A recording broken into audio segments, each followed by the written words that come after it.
Welcome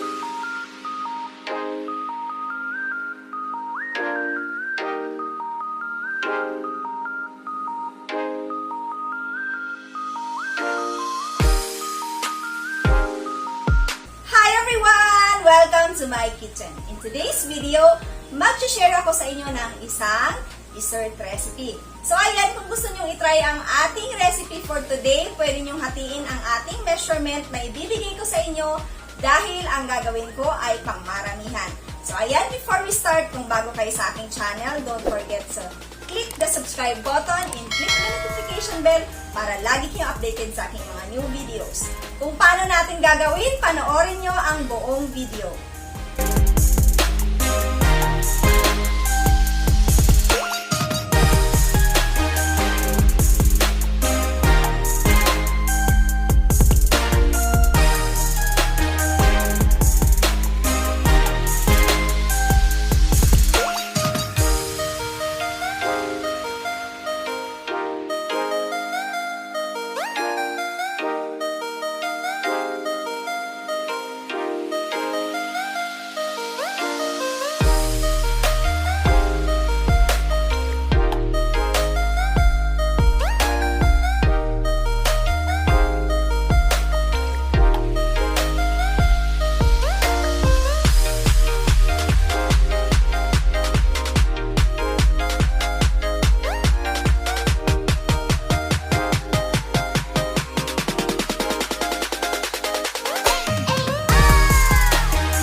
tayo magluto at eto na yung ating mga finished product. Nakagawa ako ng 6 na square tub na microwavable at nakagawa din ako ng, ayan, 6 din na nasa magandang lalagyan, acrylic. So, nilagay ko siya dito kasi napakaganda niyang pambenta, napaka-social ng lalagyan niya. Nakagawa din ako ng 4 na sa lyanera. So, eto na yung ating, ayan na yung natanggal natin sa ating molder. Ito yung nakalagay dito. Ito siya. At ito naman yung nasa lyanera. So, ayan, titikman na natin yung ginawa natin ngayon.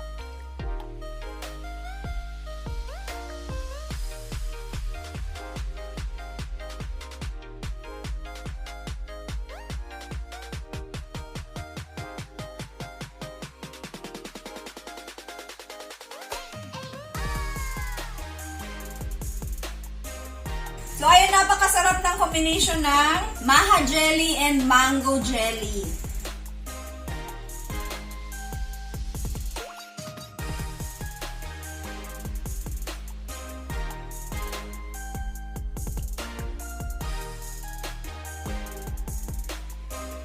So, guys, ang tawag sa ginawa natin ay maha mango layer jelly.